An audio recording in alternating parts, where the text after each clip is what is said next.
Berbahagialah kamu jika kamu dicela, dianiaya dan kepadamu difitnahkan segala yang jahat. Suruh berbahagia Bapak Ibu. Bersukacitalah dan bergembiralah karena upahmu besar di surga. Sebab demikian juga telah dianiaya nabi-nabi yang sebelum kamu. Tak tanyai sekarang, bisa enggak kita bersukacita, kita bergembira? Kalau tidak kekuatan Tuhan, nothing Bapak Ibu, kita enggak bisa apa-apa. Lukas, kalau enggak Tuhan, enggak bisa. Kita enggak bisa lakukan ini, mengampuni orang yang sudah jahat dengan kita. Sulit Bapak Ibu. Minta Tuhan kasih kekuatan, baru kita bisa. Berarti sebenarnya yang mengampuni itu kita atau Tuhan? Tuhan di dalam kita yang memberi kekuatan. Nah, sekarang demikian juga dengan kita Bapak Ibu. Kita ini juga harus sampai pada titik nol tadi. Kita nggak bisa ngapa-ngapain, tetapi Tuhan yang bisa. Saya katakan sekali lagi, kita pasti akan dibawa kepada Tuhan, dibawa Tuhan kepada kemuliaan, naik ke kemuliaan yang selanjutnya, semakin tinggi, semakin tinggi, semakin tinggi. Karena kita tahu, kita menyadari bahwa kita tidak bisa apa-apa, tapi semuanya Tuhan. Kita ini rendah hati, makanya kita akan ditinggikan. Grace itu rendah hati Bapak Ibu. Kalau grace sombong, bukan grace. Grace itu harus rendah hati, bisa hidup benar, hidup kudus. Pasti aku bisa nyangkal nanti gimana ya. Nah itu ketakutan saya Bapak. Tapi ayat ini benar-benar membuat saya ini merdeka. Hendaklah pandangan kita tertuju kepada Yesus, pencipta iman, penyempurna iman kita sampai akhir. Dia yang menciptakan iman dan dia yang menyempurnakan. Jangan takut kita langkah terakhir nanti kita gagal, enggak Bapak Ibu. Dia menyempurnakan iman kita sampai akhir.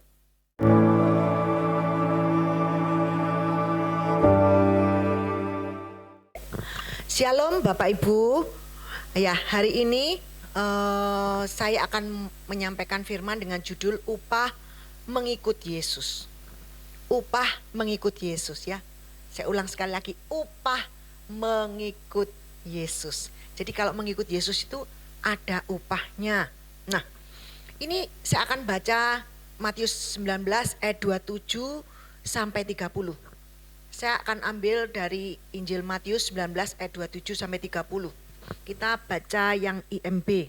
Kemudian Petrus menjawab dan berkata kepada Yesus, kepadanya, huruf besar itu kepada Yesus ya.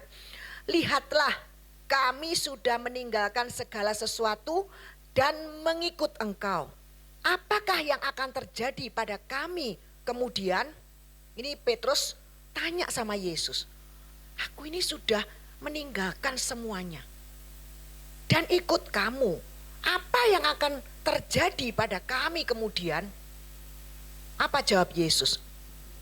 Yesus berkata kepada mereka.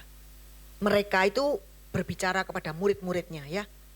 Sesungguhnya aku berkata kepadamu, pada waktu pembaruan segala sesuatu, ketika Anak Manusia duduk di atas tahta kemuliaannya, kamu yang sudah mengikut aku akan duduk di atas 12 tahta dan menghakimi ke-12 suku Israel. Dan setiap orang yang sudah meninggalkan rumah atau saudara laki-laki atau saudara perempuan atau ayah atau ibu atau istri atau anak atau ladang demi namaku, ia akan menerima 100 kali lipat dan akan mewarisi hidup kekal. 30. Dan banyak orang yang pertama akan menjadi yang terakhir, dan yang terakhir menjadi yang pertama. Ini bicara grace Bapak Ibu. Yang terakhir bisa jadi yang pertama, berarti itu grace ya. Harusnya yang terakhir ya terakhir. Nah, ini pasti pertanyaan Petrus ini Bapak Ibu pasti juga ada di hati setiap kita anak-anak Tuhan ya. Apalagi orang-orang Kristen yang sudah terlibat pelayanan. Seperti Petrus saat itu, ia sudah meninggalkan pekerjaan, meninggalkan keluarga dan mengikut Yesus ya. meninggalkan keluarga itu istri waktu, karena Petrus belum punya anak. Kalau Bapak Ibu lihat film The Chosen, kita akan semakin jelas dengan kehidupan murid-murid Yesus. Petrus, Yakobus, Yohanes meninggalkan semuanya Bapak Ibu. Matius, bayangkan Matius itu pemungut cukai yang dia itu sampai ditentang dengan semua keluarganya karena dia bekerja untuk orang Romawi.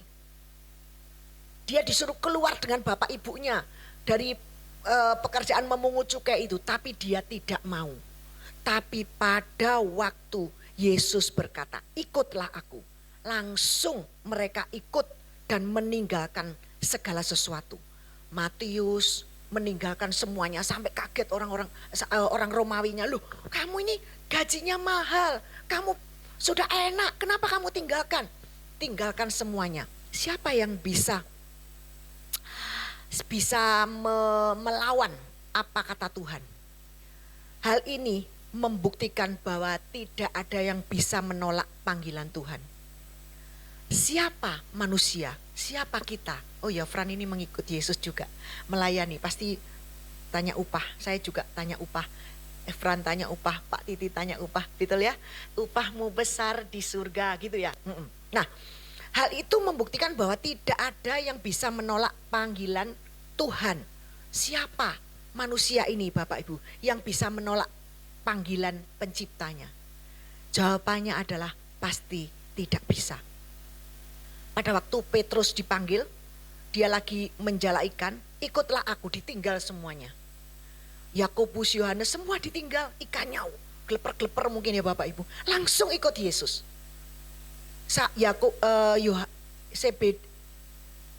Petrus, Yakobus, Yohanes.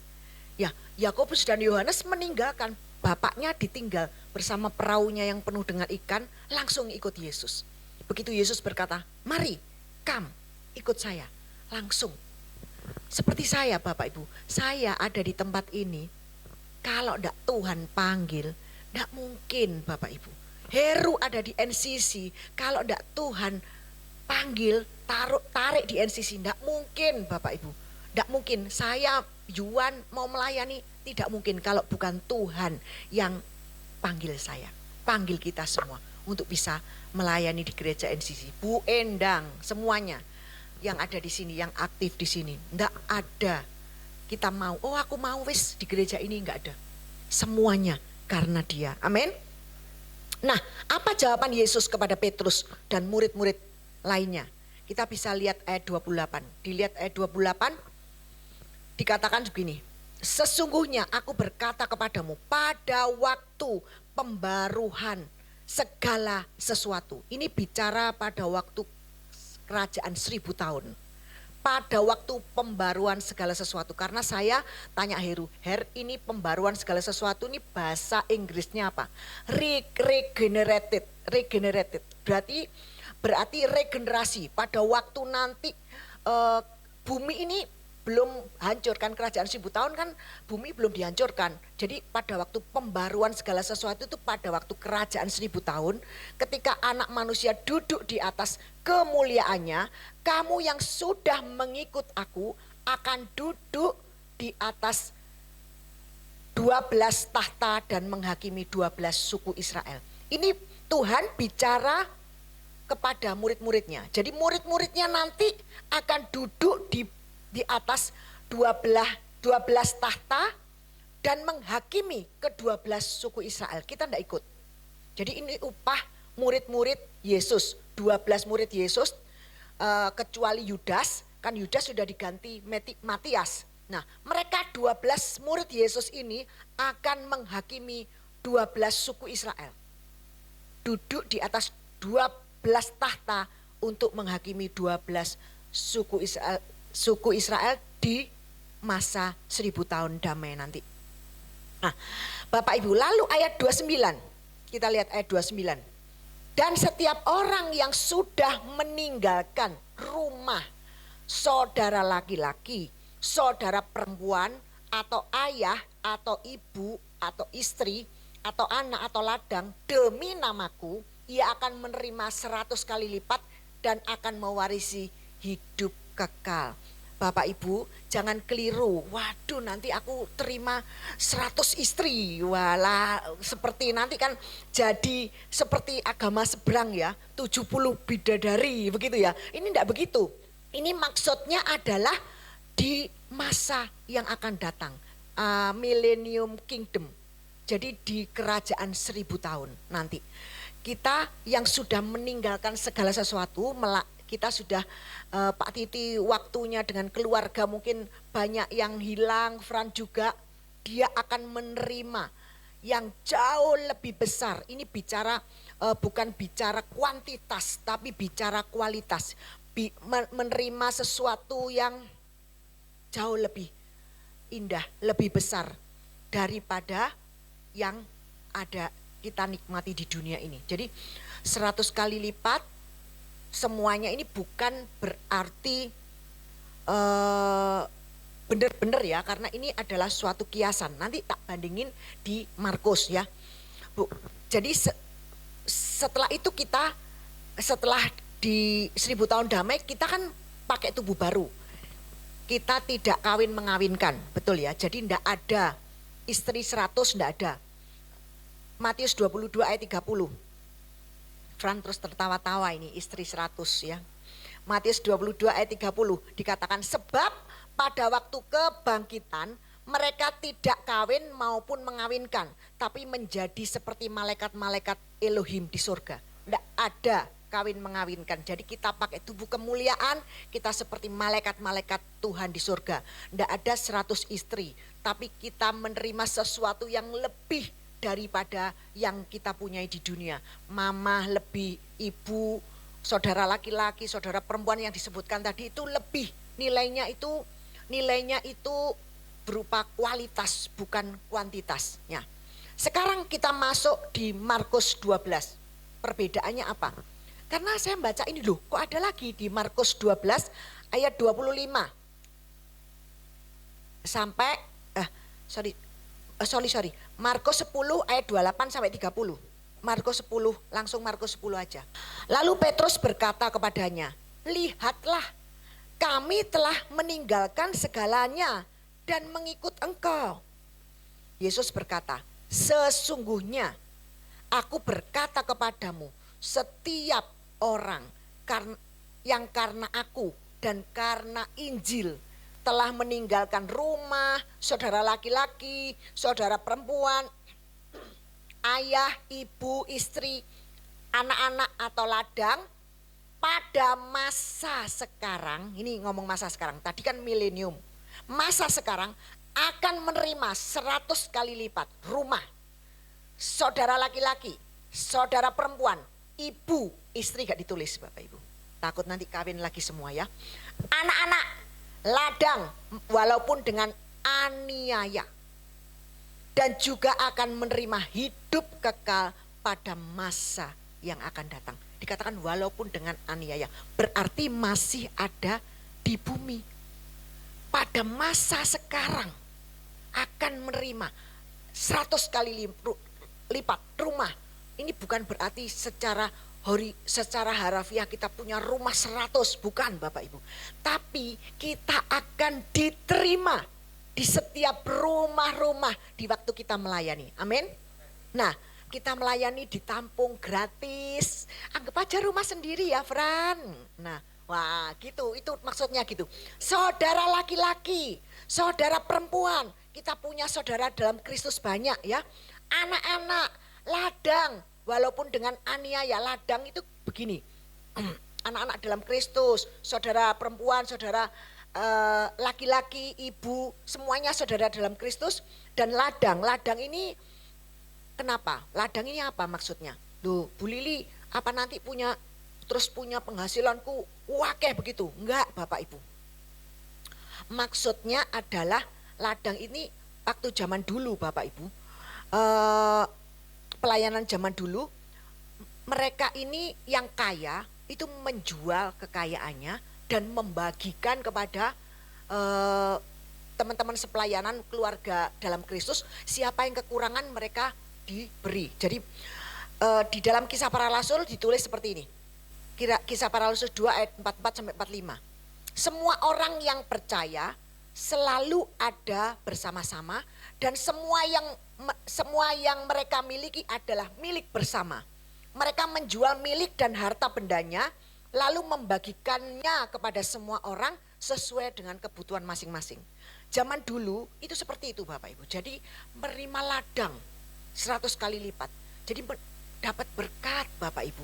Seperti sekarang yang melayani, hidup dari pelayanan, mereka dapat berkat 100 kali lipat dari melayani. Amin, Fran, amin Pak Titi. Yang enggak pernah kamu tabur. Kita naburnya nyanyi dengan Tuhan, tapi kita dapat 100 kali lipat. Amin ya. Tiba-tiba ada yang gerakkan, kasih. Nah, begitu Bapak Ibu. Nah, ada perbedaan toh. Jadi dari ayat di Matius tadi dengan di Markus kan ada perbedaan. Bedanya adalah Yesus nomor 1 tidak berbicara khusus atau spesifik untuk murid-muridnya seperti di Matius 19 sampai ayat 27 sampai 30, tapi kepada setiap orang. Dan kedua, dan rewardnya untuk masa sekarang. Kalau Markus ini, ya toh. Saat kita masih di dunia ini, sedangkan Matius 19 ayat 27 sampai 30 itu untuk masa yang akan datang, masa kerajaan 1000 tahun, millennium kingdom, millennium kingdom, ya betul ya, millennial apa millennium hair, millennium kingdom. Nah, untuk masa sekarang, karena untuk masa sekarang maka istri tidak disebutkan karena tidak ada istri 100 ya Bapak Ibu. Jadi arti menerima 100 kali lipat rumah saudara laki-laki, saudara perempuan, ibu, anak dan ladang adalah waktu kita semua melayani, waktu yang melayani ditampung di setiap rumah yang tadi tak jelaskan itu. Saudara laki, saudara perempuan, ibu, anak, semuanya kita satu di dalam Kristus. Kau saudaraku, kau saudariku, tiada yang dapat memisahkan kita, gitu. Kira-kira artinya seperti itu ya. Nah, sekarang kita masuk pada pembahasan yang penting. Sebenarnya upah itu apa Bapak Ibu? Upah itu sama dengan reward, sama dengan receive menerima, sama dengan bayaran. Kalau terjemahannya di IMB itu bayaran, upah, reward, receive atau bayaran. Artinya kita menerima dari Tuhan karena kita bekerja untuk Dia dan memang itu hak kita. Hak kita. Orang kalau terima upah, haknya toh. Nah, Roma 4 ayat 4 sampai 6. Bagi orang yang berusaha, upah diperhitungkan bukan sebagai anugerah. Kalau aku kerja, aku dapat, itu memang bayaranku, melainkan sebagai bayaran. Hakku sebagai hak, kalau di LAI hak ya, sebagai bayaran. Nah terus, tetapi bagi yang tidak berusaha namun percaya kepada Dia yang membenarkan orang durhaka, imannya diperhitungkan sebagai kebenaran. Bahkan Daud juga mengatakan betapa bahagianya orang yang diperhitungkan oleh Elohim sebagai orang benar meskipun tanpa perbuatan. Jadi Daud ini sudah dikasih vision dengan Tuhan bahwa nanti ada suatu zaman di mana orang-orang itu dibenarkan tanpa perbuatan. Kasih karunia, grace. Nah, ini ditulis Bapak Ibu, bisa ada di ayatnya, di Mazmur ada, di ayat selanjutnya 789 itu ada ditulis lagi. Ini ayat ini berbicara soal keselamatan Bapak Ibu. Keselamatan karena anugerah, bukan karena perbuatan manusia. Ayat ini tidak bicara soal yang lain, tapi soal keselamatan. Jadi orang yang berusaha, upahnya itu diperhitungkan sebagai, bukan sebagai anugerah, tapi sebagai bayaran. Tapi kalau kita diselamatkan, kita ini diperhitungkan sebagai anugerah. Karena kita itu tanpa usaha, tanpa effort, tanpa perbuatan kita. Tuhan tidak lihat itu semua, tapi kita diselamatkan. Itu benar-benar anugerah. Benar-benar pemberian, free, grace Bapak Ibu. Nah, sekarang pertanyaannya, bagaimana mengumpulkan upah? Itu biasanya kita di gereja mix itu dikasih cara bagaimana mengumpulkan. Kalau kamu memberitakan Injil, kamu juga dapat upah. Betul Bapak Ibu, banyak sekali cara mengumpulkan upah. Yang pasti gereja mix mengajarkan kita itu dengan effort. Harus lakukan ini, harus lakukan itu. Tapi apakah kita bisa? Tanda tanya, bisakah kita? Tanpa Tuhan, ayo kita contohnya upah yang menurut gereja mix dan ditulis di Alkitab. Matius 5 ayat 10 sampai 12. Ini kalau tanpa Tuhan tidak akan ada yang bisa. Jadi, berbahagialah orang yang dianiaya oleh sebab kebenaran, karena merekalah yang empunya kerajaan surga. Berbahagialah kamu jika kamu dicela, dianiaya dan kepadamu difitnahkan segala yang jahat. Suruh berbahagia Bapak Ibu. Bersukacitalah dan bergembiralah karena upahmu besar di surga. Sebab demikian juga telah dianiaya nabi-nabi yang sebelum kamu. Tak tanyai sekarang, bisa enggak kita bersukacita, kita bergembira? Kalau tidak kekuatan Tuhan, nothing Bapak Ibu, kita enggak bisa apa-apa. Lukas 6 ayat 22 sampai 23. Lukas 6. Berbahagialah kamu jika karena anak manusia orang membenci kamu. Dan jika mereka mengucilkan kamu dan mencela kamu serta menolak namamu sebagai sesuatu yang jahat. 35 langsung. Tapi kamu kasihilah musuhmu, berbuatlah baik kepada mereka dan pinjamkan dengan tidak mengharapkan balasan. Maka upahmu akan besar dan kamu akan menjadi anak-anak Elohim yang maha tinggi. Sebab ia baik terhadap orang-orang yang tidak tahu berterima kasih dan terhadap segala orang-orang jahat. Ini contoh, sedikit contoh. Upah kalau kamu bisa lakukan ini. Tapi kenyataannya kita gak bisa tuh. Kalau gak Tuhan, gak bisa. Kita gak bisa lakukan ini. Mengampuni orang yang sudah jahat dengan kita. Sulit Bapak Ibu. Minta Tuhan kasih kekuatan, baru kita bisa. Berarti sebenarnya yang mengampuni itu kita atau Tuhan? Tuhan di dalam kita yang memberi kekuatan. Nah, sekarang kita masuk. Bagaimana mengumpulkan upah menurut Paulus yang mengajarkan kasih karunia. Nah ini. Jadi ini kan tadi tak bahas yang zaman dulu. Gereja zaman dulu saya di mix itu mengumpulkan upahnya begini. Kalau kita disakiti, kita tidak boleh balas, kita tidak boleh marah, kita harus mengampuni. Tapi bohong Bapak Ibu, pendeta juga tidak bisa mengampuni. Pendeta juga tidak bisa mengampuni. Saya punya banyak kenalan pendeta, dia masih simpan kepahitan, tidak bisa ampuni. Sulit Bapak Ibu, kalau bukan Tuhan yang membuat dia bisa mengampuni. Mereka mungkin lip service gitu, tapi hatinya enggak. Betul ya, amin. Saya ngaku Bapak Ibu, saya enggak pernah bohong. Saya dengan Tuhan langsung ngaku, Tuhan, aku nih belum bisa ngampuni si A loh Tuhan. Gimana kasih kekuatan aku untuk aku bisa ampuni si A. Itu saya Bapak Ibu. Gak ada manusia bisa ngampuni orang kalau enggak Tuhan yang kasih kita kekuatan. Nah, bagaimana mengumpulkan upah menurut Paulus yang mengajarkan kasih karunia? Ayo kita baca 1 Korintus 15 ayat 10. LAI maupun IMB sama. Dikatakan ini. Tetapi karena kasih karunia Elohim, aku adalah sebagaimana aku ada sekarang. Dan kasih karunia yang dianugerahkannya kepadaku tidak sia-sia. Sebaliknya aku telah bekerja lebih keras daripada mereka semua. Yang terakhir, tetapi bukannya aku, melainkan kasih karunia Elohim yang menyertai aku. Jadi yang IMB-nya tak baca ya, dibuka ya IMB-nya. Namun karena anugerah Elohim, aku ada seperti aku ada.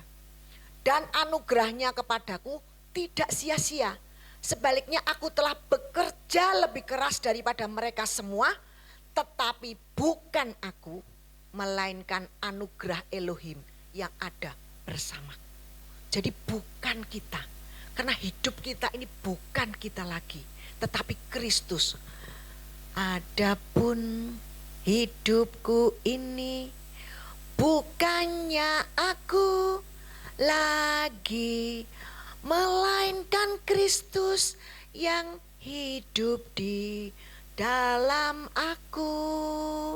Jadi bukannya aku, kata Petrus, melainkan kasih karunia Elohim yang menyertai aku. Banyak orang membaca ini tidak tuntas, Bapak Ibu. Hanya sampai bekerja lebih keras, tapi tidak yang lanjutkan yang belakangnya. Kalau kita bacanya tidak komplit, jatuhnya kita pasti ke effort, Bapak Ibu. Effort manusia, aku harus bekerja lebih keras. Padahal semuanya itu Tuhan, kita tidak bisa apa-apa. Tuhan yang mengerjakan di dalam kita. Yesaya 26 ayat 12. Kelihatannya kita, tapi sebenarnya Tuhan. Yuk. Ya Yahweh, Engkau menetapkan damai sejahtera bagi kami. Karena segala pekerjaan kami pun telah Engkau kerjakan bagi kami.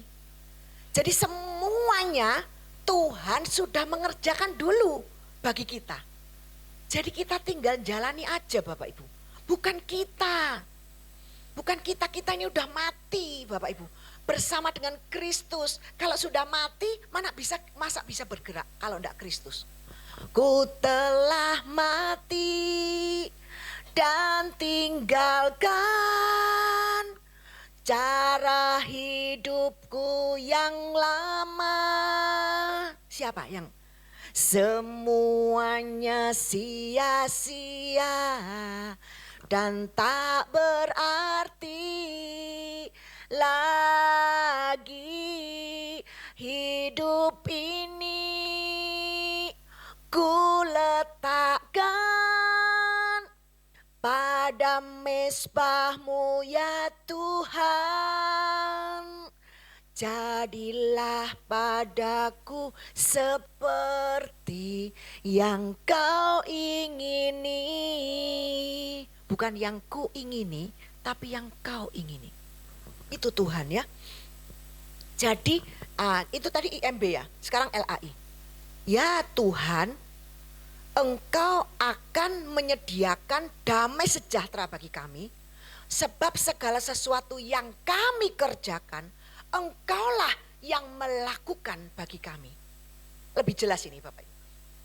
Yang kami kerjakan, aku bisa saat ini ada di sini, itu bukan saya, Engkau yang melakukan bagi kami, bagi saya.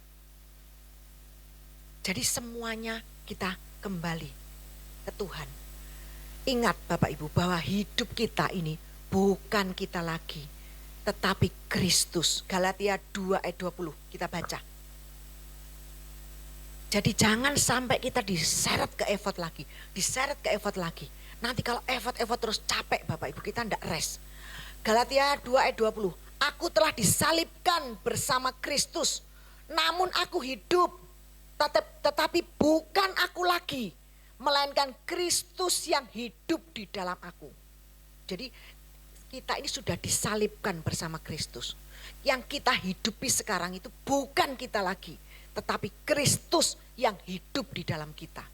Dan hidup sekarang yang aku hidupi secara jasmani adalah hidup oleh iman, yaitu iman dari, iman aja dari pemberian, iman dari Putra Elohim yang telah mengasihi aku dan menyerahkan dirinya bagiku. Iman dari Putra Elohim, iman aja dikasih Bapak Ibu, yang telah mengasihi aku dan menyerahkan dirinya untuk aku. Luar biasa ya, iman pemberian dari Putra Elohim yaitu Kristus. Bapak Ibu, kenapa Tuhan buat seperti ini? Kenapa? Karena kok semua Tuhan, semua Tuhan, gimana dong kita sudah mati. Kalau mati wis gak bisa apa-apa Bapak Ibu. Kita semua juga harus tahu. Karena Tuhan mau seperti ini supaya kita tidak sombong Bapak Ibu. Coba kalau Fran merasa, wah aku ini suaraku bagus. Kan suka dilem ya.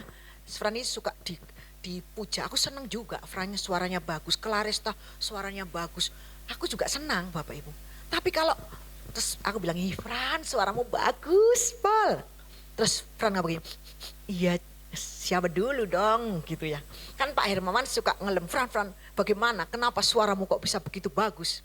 Terus kalau Fran sendiri langsung sombong, iya itu bagus karena aku sih suka makan kencur begitu ya mungkin gitu ya. Enggak begitu. Jangan begitu.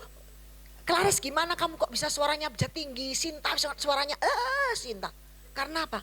Iya Bu Lili, karena aku ngikuti Sinta itu sampai gitu Bapak Ibu. Karena suaranya tinggi banget ya. Tapi itu karunia loh Bapak, itu pemberian. Itu Tuhan yang memberi. Jawaban Fran harus begini, itu Tuhan. Bukan aku, Pak Hermawan. Yang kasih suara aku bagus, yang kasih suara Claresta bagus. Itu Tuhan, bukan aku. Kalau aku suaraku pasti cempreng. Betul ya? Supaya nggak sombong. Dan iblis selalu mengarahkan kita pada usaha manusia. Supaya manusia jatuh pada dosa kesombongan seperti dia. Yang jatuh-jatuhnya mau jadi seperti Tuhan. Nggak ada yang berkata, ini loh aku pinter. Juan nggak bisa, aku dapat revelation dari Tuhan. Ini aku, Tuhan sayang sama aku. Betul Tuhan sayang, karena aku pinter. No Bapak Ibu. Semua kasih karunia. Dan di dalam kasih karunia, kita semua, Jemaat NCC, saya menghimbau kita semua di dalam kasih karunia, hendaknya kita menyadari bahwa kita ini nol. Yang bekerja adalah Kristus di dalam kita. Kalau kita bisa melihat diri kita nol, gak iso apa-apa, goblok, gak ngerti apa-apa. Tuhan yang pinter. Tuhan yang bekerja. Kalau kita bisa tahu itu Bapak Ibu, saya percaya kita akan dibawa dalam kemuliaan demi kemuliaan. Kita akan dinaik tinggi. Kan dikatakan berbahagialah orang yang rendah hati, karena dia akan ditinggikan. Rendah hati bagaimana? Ya merasa gak bisa. Aku gak bisa, bukan rendah hati. Enggak, bukan begitu Bapak Ibu. Rendah hati, ya aku ini bodoh loh. Aku gak bisa apa-apa. Tanpa Tuhan, aku zero, nol besar. Tanpa Tuhan, aku gak bisa berdiri di sini. Semua karena dia. Semua karena dia. Kalau begitu, saya percaya Pak Titi langsung dukur Pak Titi. Jangan jatuh Pak Titi ya. Fran dinaikkan, saya semua dinaikkan. Semua. Kita akan menikmati kebaikan Tuhan ya. Nah, yes, kita memang nampaknya kita yang bekerja. Tapi sebenarnya dia yang melakukan di dalam kita. Amin. Nah, sekarang lagi. Oleh sebab itu, kita lihat Wahyu. 24 tua-tua pada waktu di hadapan tahta, mereka itu tersungkur dan melemparkan mahkotanya. Tanda mereka tidak layak menerima mahkota itu. Karena yang bekerja adalah Tuhan, bukan 24 tua-tua itu. Demikian juga dengan kita Bapak Ibu. Kita ini juga harus sampai pada titik nol tadi. Kita nggak bisa ngapa-ngapain. Tetapi Tuhan yang bisa. Saya katakan sekali lagi, kita pasti akan dibawa kepada Tuhan. Dibawa Tuhan kepada kemuliaan. Naik ke kemuliaan yang selanjutnya. Semakin tinggi, semakin tinggi, semakin tinggi. Karena kita tahu, kita menyadari bahwa kita tidak bisa apa-apa. Tapi semuanya Tuhan. Kita ini rendah hati. Makanya kita akan ditinggikan. Grace itu rendah hati Bapak Ibu. Kalau grace sombong, bukan grace. Grace itu harus rendah hati. Biar ada lagu. Ku harus makin berkurang. Apa? Dia harus makin bertambah, ku harus makin berkurang. Nama Yesus saja disembah, ku di tempat paling belakang. Bila Yesus ditinggikan dan salibnya diberitakan, pasti dia menarik, dia yang menarik, bukan kita. Dia menarik semua orang datang kepadanya sekarang.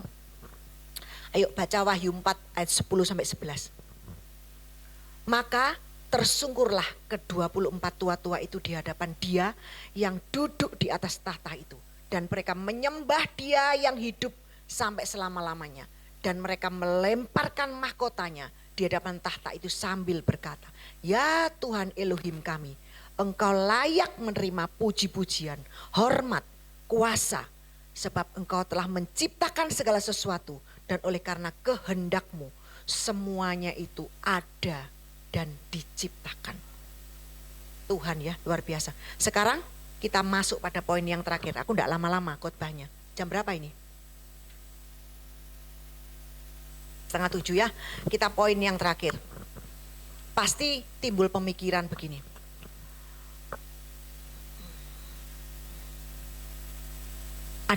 Saya juga mikir ya. Saya ngomong sama Heru, mahkotaku lebih akeh dari kamu loh, Fer. Aku suka gitu ya. Aku ini menanti-nantikan Tuhan. Aku gini ya. Pasti yang pelayanan lebih banyak atau kerja untuk Tuhan lebih banyak, mendapat upah lebih banyak atau reward lebih banyak. Betul ya? Betul ya? Kita pemikirannya kan seperti itu semua ya. Betul ya? Saya juga. Saya berkata, waduh aku nanti upahku jauh lebih besar daripada Heru. Heru cuma 1. Mahkotanya aku bisa 5 nanti. Nah itu sombong kan, jadi sombong. Nah, kita baca Matius 20 ayat 1 sampai 16. Ini luar biasa, ini gongnya Bapak Ibu. Adapun hal kerajaan surga sama seperti tuan rumah yang pagi-pagi benar keluar mencari pekerja-pekerja untuk kebun anggurnya. Setelah ia sepakat dengan pekerja-pekerja itu mengenai upah sedinar sehari, ia menyuruh mereka ke kebun anggurnya. Kira-kira pukul 9 pagi, ia keluar pula dan dilihatnya ada lagi orang-orang lain menganggur di pasar. Jam berapa tadi? 9, dia keluar. Terus katanya kepada mereka, pergi jugalah kamu ke kebun anggurku dan apa yang pantas akan kuberikan kepadamu. Dan mereka pun pergi ya Bapak Ibu. Terus kira-kira pukul 12 dan pukul 3 petang, ia keluar pula dan melakukan sama seperti tadi. Kira-kira pukul 5 petang, ia keluar lagi dan mendapati orang-orang lain pula. Lalu katanya kepada mereka, mengapa kamu menganggur saja di sini sepanjang hari? Kata mereka kepadanya, karena tidak ada orang mengupah kami. Katanya kepada mereka, pergi jugalah kamu ke kebun anggurku. Terus ya, 8, ketika hari malam, tuan itu berkata kepada mandornya, panggillah pekerja-pekerja itu dan bayarlah upah mereka. Mulai dengan mereka yang masuk terakhir, hingga mereka yang masuk terdahulu. Makanya yang terakhir jadi terdahulu, yang terdahulu jadi terakhir. Ini maksudnya begini. Maka datanglah mereka yang mulai bekerja kira-kira pukul 5 dan mereka menerima masing-masing 1 dinar. Kemudian datanglah mereka yang masuk terdahulu, sangkanya akan mendapat lebih banyak kayak saya ya. Tetapi mereka pun menerima masing-masing 1 dinar juga. Ketika mereka menerimanya, mereka bersungut-sungut kepada tuan itu. Katanya, mereka yang masuk terakhir ini hanya bekerja 1 jam. Dan engkau menyamakan mereka dengan kami yang sehari suntuk bekerja berat dan menanggung panas terik dan matahari. Tetapi tuan itu menjawab seorang dari mereka, saudara, aku tidak berlaku tidak adil terhadap engkau. Bukankah kita telah sepakat sedinar sehari perjanjiannya? Sedinar sehari. Terus, ambillah bagianmu dan pergilah. Aku mau memberikan kepada orang yang masuk terakhir ini sama seperti kepadamu. Tidakkah aku bebas mempergunakan milikku menurut kehendak hatiku? Atau iri hatikah engkau karena aku murah hati? Ya, demikianlah orang yang terakhir akan menjadi yang terdahulu dan yang terdahulu akan menjadi yang terakhir. Ini kasih karunia ini. Luar biasa Bapak Ibu, kasih karunia. Nah, Luar biasa, saya senang sekali ya baca ini. Jadi kesimpulannya Bapak Ibu, ayat 13 sampai 15 diulang di IMB sama. Tetapi majikan itu menjawab dan berkata kepada seorang dari mereka, teman, ngomong teman ya, kalau IMB-nya ngomong teman, aku tidak mencurangi engkau. Bukankah kamu telah sepakat denganku 1 dinar sehari maksudnya. Ambillah milikmu itu dan pergilah. Aku ingin memberikan kepada yang terakhir ini sama seperti kepadamu juga. Atau tidak bolehkah aku melakukan apa yang aku ingini dengan milikku sendiri? Apakah jahat di matamu bahwa aku ini baik? Nah, ini kata-kata hampir sama dengan perjanjian baru ya, LAI-nya. Jadi kesimpulannya, upah yang menentukan adalah Tuhan. Tidak tergantung pada usaha kita atau jerih lelah kita. Si A dengan si B tidak bisa kita ukur berapa upahnya. Aku tidak bisa mengukur Heru lebih rendah dari aku, tidak bisa. Karena itu yang menentukan Tuhan. Karena manusia ukurannya itu lain dengan ukurannya Tuhan. Kalau manusia hitungnya 5 tambah 2, 7. Kalau Tuhan hitungnya 5 tambah 2, 5.000 orang makan. Belum termasuk perempuan dan anak-anak. Nah, dan pada waktu nulis khotbah ini, tiba-tiba Tuhan bicara dengan saya. Ya di atas ya, tidak di atas tidak. Tuhan ngomong apa?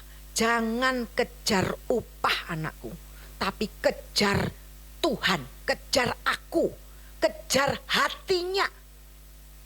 Itu jauh lebih tinggi dari upah. Yes Tuhan.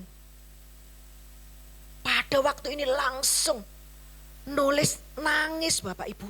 Karena upah ini sama dengan bayaran.